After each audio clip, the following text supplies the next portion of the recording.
Hello, everyone, and welcome to Beyond the Headlines, the state of the seafood industry in the South. My name is Parker Milner. I'm the food editor for the Post and Courier. I want to thank everyone for joining us this afternoon. Before we get started, I want to mention that this conversation will be recorded in case you happen to miss it or you want to go back and watch it later. I want to introduce our two guests this afternoon. First, we have Kerry Marhefka joining us. Kerry is the co-owner of Abundant Seafood and a council member for the South Atlantic Fisheries Management Council. I also want to welcome James London. He's the chef and owner of Chubby Fish in downtown Charleston. Thank you both so much for joining us.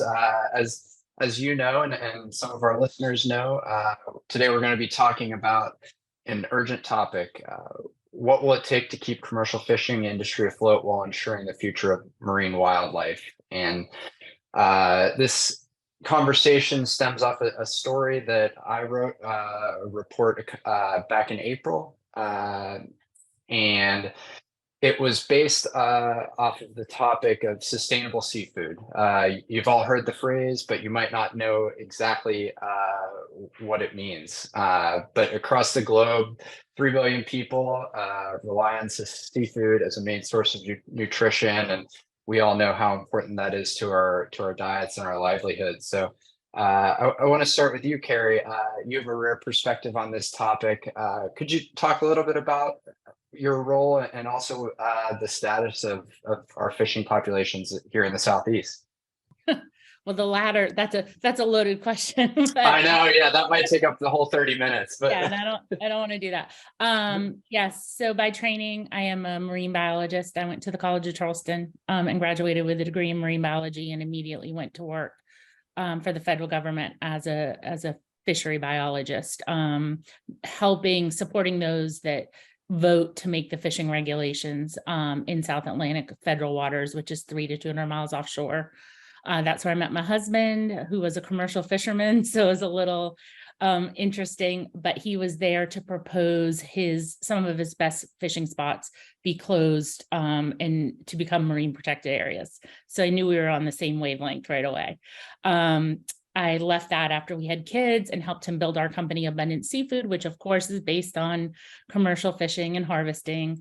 And then recently, I guess it's been 3 years ago, I was appointed to actually become one of the voting people on the South Atlantic Fishery Management Council. And I, along with 12 others, vote based on the science that we're given and a mandate from Congress on what fishing regulations should be, both recreational and commercial, in the South Atlantic, from North Carolina to Key West, Florida. So, and again, it's a very loaded topic. I'm happy to discuss certain species.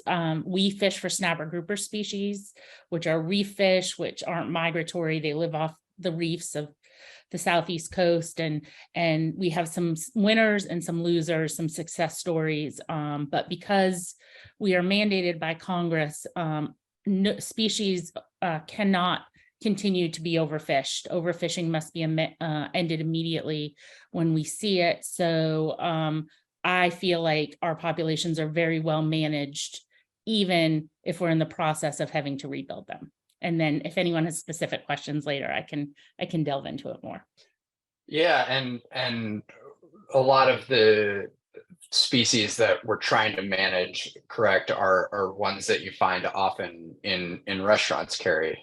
And James, you're obviously at the front and center of that. When did you start working with Abundant Seafood, and also was serving sustainable seafood and being a part of this, I guess, movement, if you want to call it that? Was that always your mission when you opened your restaurant? Yeah, so it was, I think it was easier for us, at Chubby Fish, what we do is before we even opened, we set out to create a dock to table seafood restaurant. And so, I think it's easier when you do that from the get-go, as opposed to trying to do that down the road after you've already opened and established yourself. For us, we opened with the premise that we're going to do dock to table seafood. And what that meant was working with fishermen that, we knew cared about what was coming out of the water and about how they handled the product and about how, we really cared of whether or not they were proud of their product or not. So, I had heard of Abundant Seafood and Marhefka and Kerry many years before we ever opened up Chubby Fish. And so I had heard, stories of them back when I was working in New York and working in San Francisco. And I knew if we're going to do a dock to table seafood concept, that, they needed to be involved with this. So, so from the get-go, before we had even opened, I was constantly trying to get in touch with Mark and going by and talking to him at the dock to make sure that when we did open, that we would have some of the Abundant Seafood product in our restaurant. Yeah, and Kerry, a lot of for everyone who's catching fish out there, there's the recreational side, right, and the commercial side. Abundant Seafood obviously falls on the commercial side. And when I was writing my story, I was able to get the numbers for the recreational licenses versus the commercial licenses, and the numbers are really so staggering that you almost have to double check and make sure there wasn't a typo. There were last year 228,909 recreational saltwater licenses that were issued, and just 1,261 commercial licenses. Could you explain why there's such a discrepancy between those numbers? Sure. And I believe when you use the 200,000 number, that's just for the state of South Carolina, correct? Correct. Yep. Yeah. So, and again, federal waters, 3 to 200 miles offshore is really where I know the numbers best. And there are there are about 900 commercial permits for snapper grouper in the entire Southeast. And only not even 50% of those are utilized. So the numbers are even more staggering if you back it out and look at the federal waters in the entire Southeast coast. I think it's twofold. Obviously, commercial fishermen catch more, although any sort of misconception that we can go out there and load up and catch anything we want is absolutely not true anymore. We're under trip limits for our species, and we are under annual catch limits for every species we catch. So we are absolutely constrained. For recreational fishing is a huge pastime, as it should be. More people are moving to the coast, more people have access to technology. When I started in my career as a marine biologist, it was kind of a big deal if every boat had, GPS. If you had a little John boat in Charleston, you weren't, having necessarily a GPS unit on it. And now, as we know, everyone has GPS and radar and, triple outboards, and it's just expanded. And so that's one of the reasons why the number of licenses have also expanded. It's also sort of in this country seen as an unalienable right if you're, to be a private recreational fisherman. And unfortunately, the populations, especially vulnerable populations like reef fish, they just cannot sustain the pressure of everyone being able to go and get them. So that's something that we struggle with a lot as managers. Mm-hmm. And I guess maybe we should back up a little bit. What are some of the species that are really in danger right now in Southeast waters? Well, so the terminology is really, fish are either fine, they're undergoing overfishing, or they are overfished. And certainly for reef fish, like a lot of the groupers are currently being rebuilt. So they were undergoing overfishing, they've been declared overfished, and they're being rebuilt, which means they're only allowed to be extracted at a level that allows that population to continue to grow in a healthy manner. So gag grouper, snowy grouper, we just found out scamp grouper. So several of the groupers are absolutely being managed to be rebuilt, which means we have very low catch limits, both commercial and recreational, on those species. But it also means that to the extent that we are allowed to harvest them, we're harvesting within very strict limits. So you shouldn't feel bad about eating them.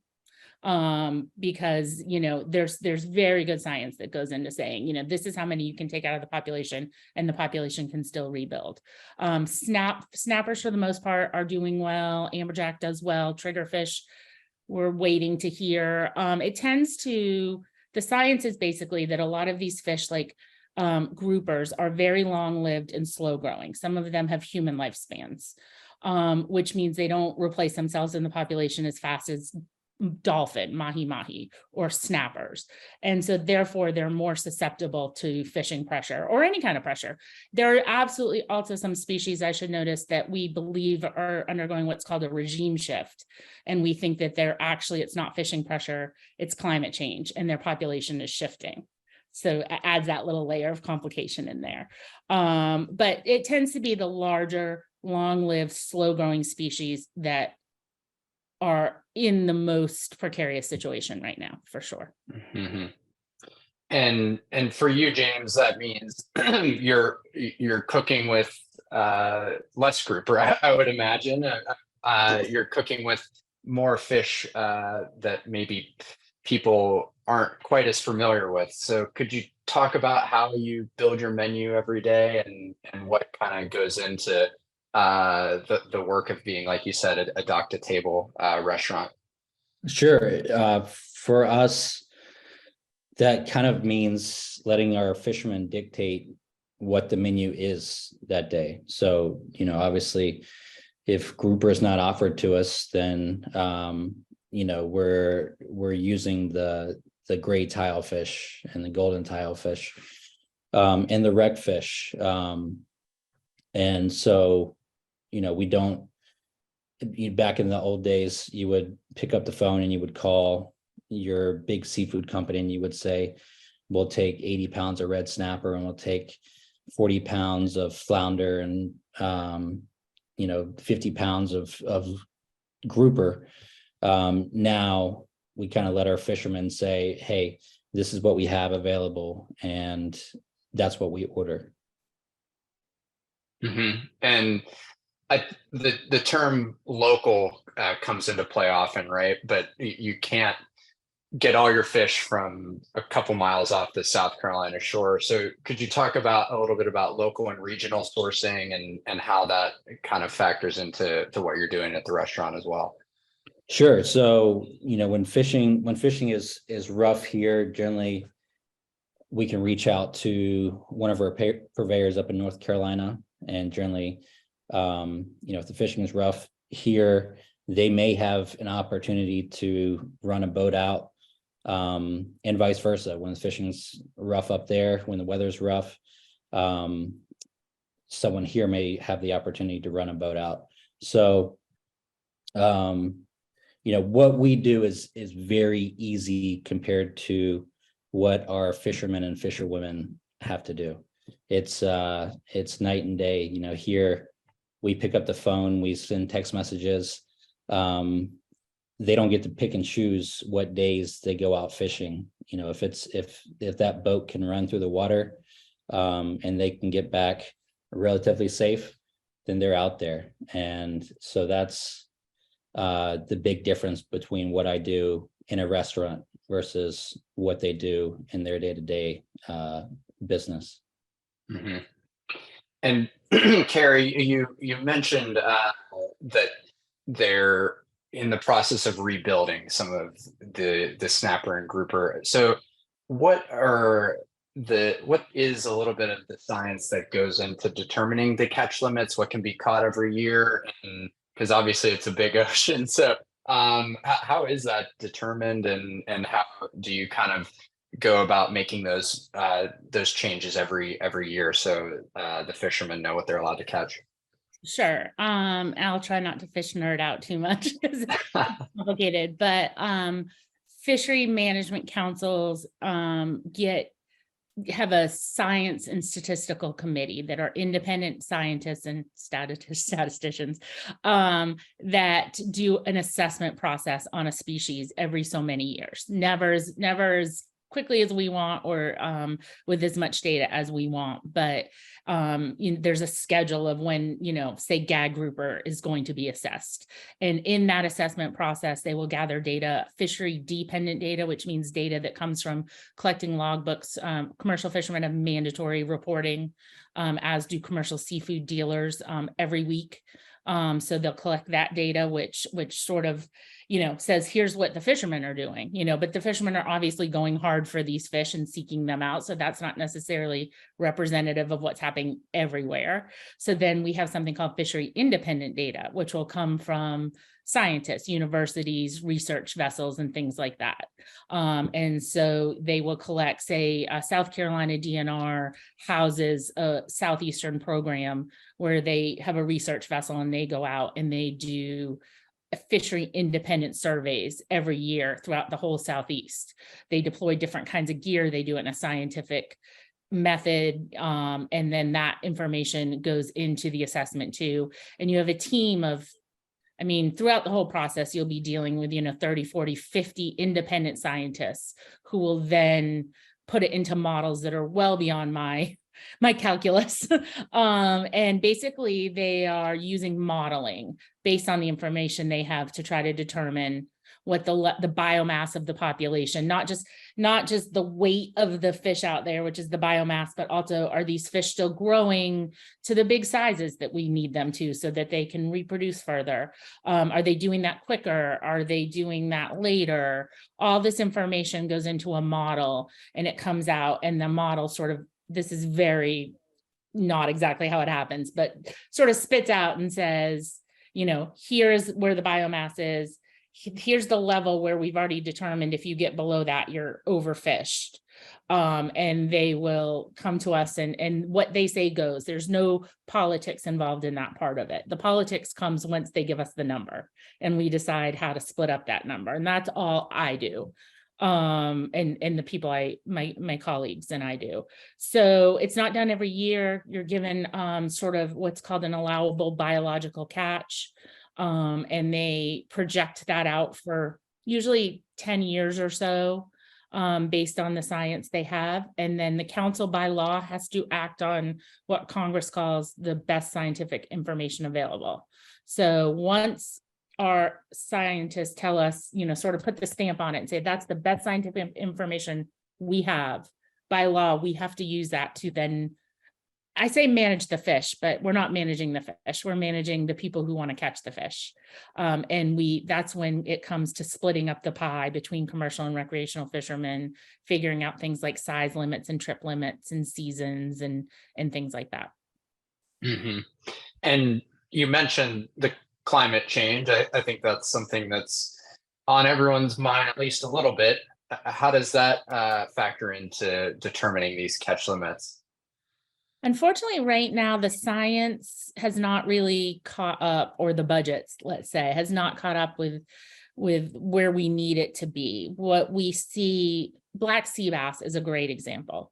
We just got an assessment for black sea bass that says that it is experiencing, they legally, we have to use the term overfishing, but everyone is more comfortable using the term depleted, because really fishing pressure has been very, very low.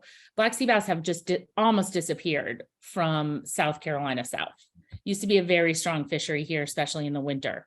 They're really not showing up anymore, but they're seeing them north, right?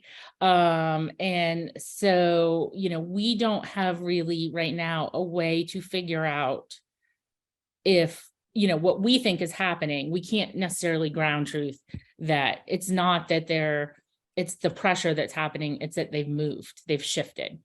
So what we're trying to do is, as managers, get together and figure out how we then manage fish that shift across political boundaries. And because that's all very prescribed in how we manage. So it's complicated and we don't have the science right now. We haven't figured out. We believe there are 5 or 6 species Maybe they're showing up as species that usually spawn in the winter, that no matter what we do, in the absence of zero fishing, they're still showing that they will not recover. And so, of course, we're all feeling like that's some sort of environmental or climatological shift, but we just don't have the science to say that's exactly what's happening. Mhm. And so this is something that with maybe more funding, we could find out more about it. Is that maybe one solution? What are some solutions maybe that because that sounds kind of dark and gloomy, right? Like some of these seafood, these fish might be gone from, so what can our, I guess, government be doing more, but also what can consumers be doing more to just help this overall situation?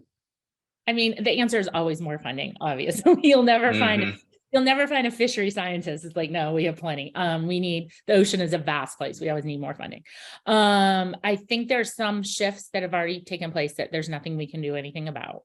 It's not always a net loss either. There are going to be fish moving into our waters. So I think as consumers, as fishermen, what we do is, adapt to what's really out there and what is healthy.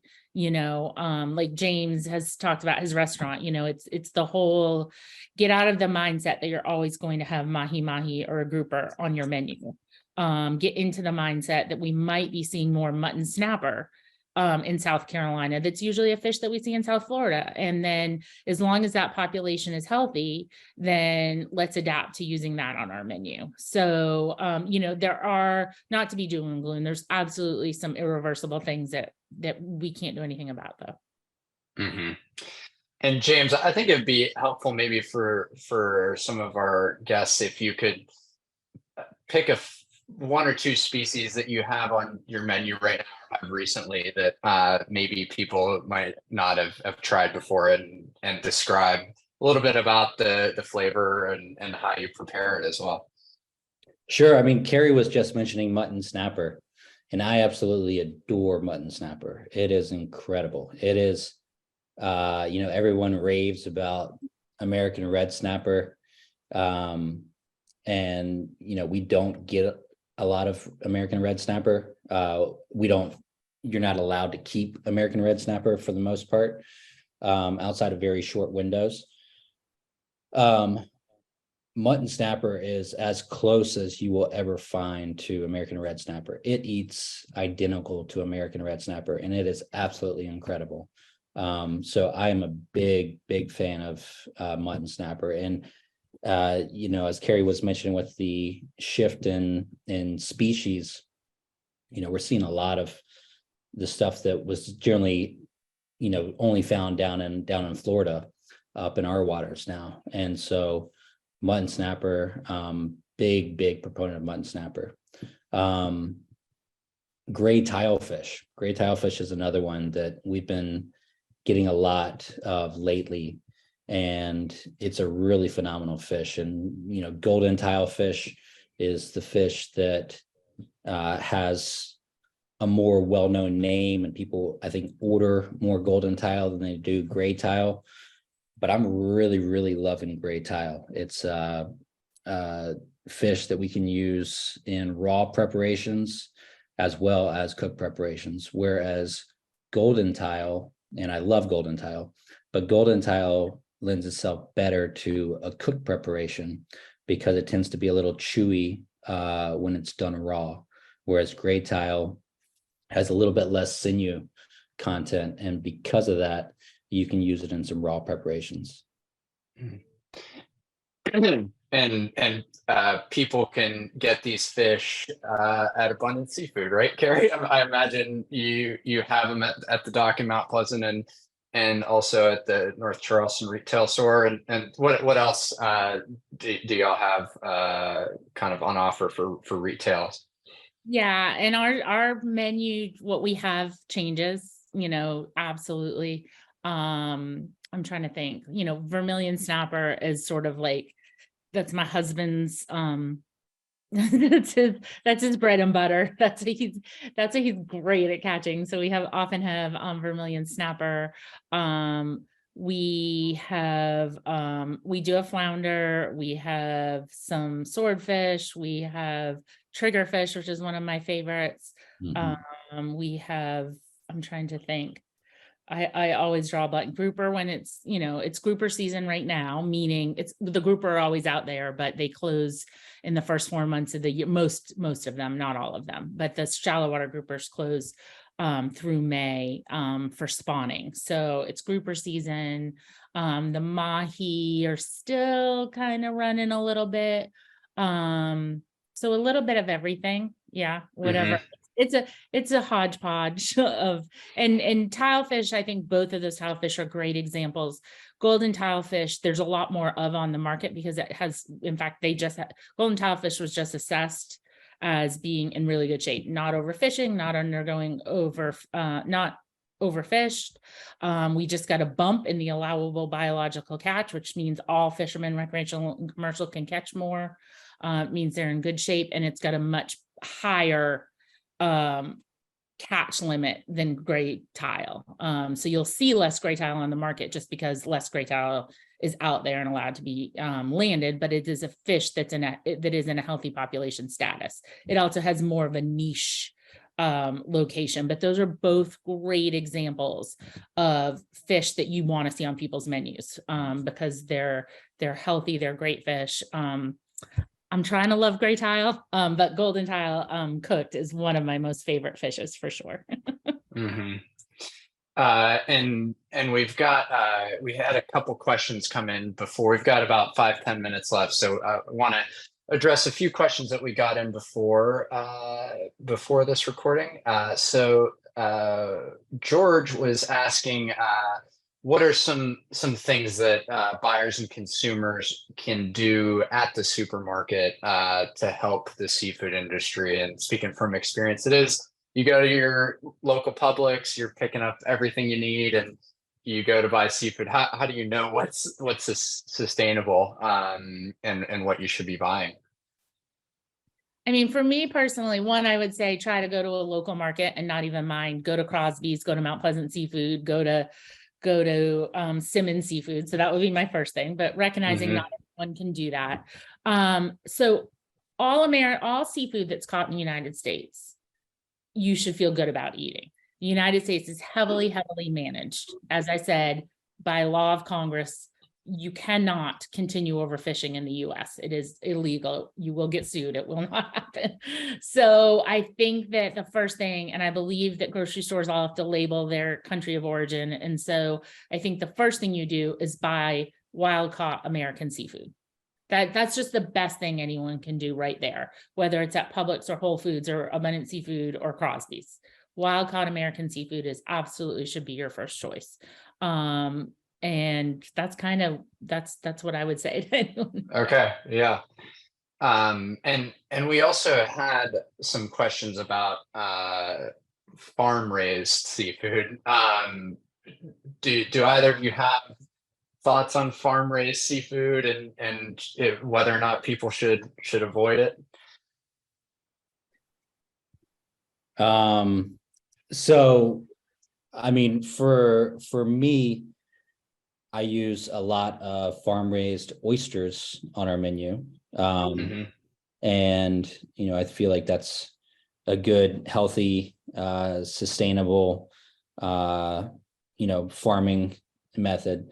I think when it comes to fin fish, I don't really use anything on my menu outside of, I do use some sunburst trout, which is out of North Carolina and is a very closed loop system. So it's not going to infect any of the local waters. I think in the future, it's inevitable. You're going to see more and more farmed seafood. But I think Kerry needs to touch on the farmed fin fish thing. Yeah, I think it's challenging. I will tell you that we had massive request for Atlantic farm raised salmon from our retail customers. people who are used to eating that, I guess it tastes, I'm not a salmon fan, so I'm not the one to, it tastes significantly different. We have wild caught Alaskan salmon next to it, and we're trying to move people to that. But the flavor becomes different. So I struggle with it.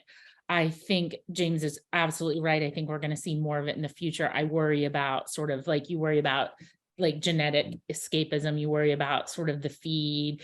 This is what I will say. I don't know that I'm the person to say whether it's a great thing or a bad thing, but I think that a lot of people think it's the panacea of, overfishing, and it is 100% not. The best thing we can do is protect our wild seafood populations. And the best way to do that is to support small scale local fishermen and businesses that are fishing, and harvesting responsibly. And the problem then becomes beyond my pay grade, because what happens is there's such a demand. Not everyone can afford to do that. And I'm not sure the safe way to keep up with the demand that farm raise sort of answers. It's tough. Mm-hmm. Yeah, but before we go, Kerry, I also wanted to see if could you just tell us a little bit about your husband Mark's days on the water, just so people kind of know the work that goes into the fish that you're offering in Mount Pleasant and North Charleston at your retail store. Sure. So he does multi-day trips on a 39-foot boat that was built in 1985. If anyone goes over to Shem Creek, it's pretty recognizable as the ugliest commercial fishing boat on Shem Creek. People picture shrimp trawlers. We're nothing like a shrimp trawler. We are hook and line, vertical hook and line boat. It's called the Amy Marie. You will see it because she has green growing up the sides and no gel coat. And when he goes offshore, he goes about 6 knots, and he has to go about 45 miles offshore, sometimes more, and stays out for many days at a time. Fishes sun up to sundown, guts down at sea, no head, no entertainment. We got texting this year, so we feel fancy. But he loves it. It's not glamorous. I think it's the most miserable form of camping. And so, yeah, those trips tend to run 4 or 5 days at a time. Mm-hmm. And if there's catch limits, I think most would assume that caps what you can make to a certain extent. So how, as a commercial fishing operation, are you managing the two sides of it, wanting to protect the fish in the ocean and wanting to make enough money to, support your lives? It's hard. It's definitely really hard. I mean, I'm not saying that in any kind of way, like there shouldn't be catch limits, because there absolutely needs to be. And we are happy to do our part. It's just, in general, it's not even, that's actually become the easy part of commercial fishing. The harder part has become lack of infrastructure. You may look at Shem Creek, it's not really a commercial fishing creek anymore. And it's become sort of all these other pressures. He can pretty much, thankfully, because of local support of local chefs like James and people coming in our store, we can make more money with less fish than we used to be able to. But sort of all of the other outside pressures are really what makes us talk about not doing it pretty much every day. Every day. Yeah. We've been talking about quitting lately. And can I just say that Mark does not just leave on the boat, fish, and come back, and that's his thing.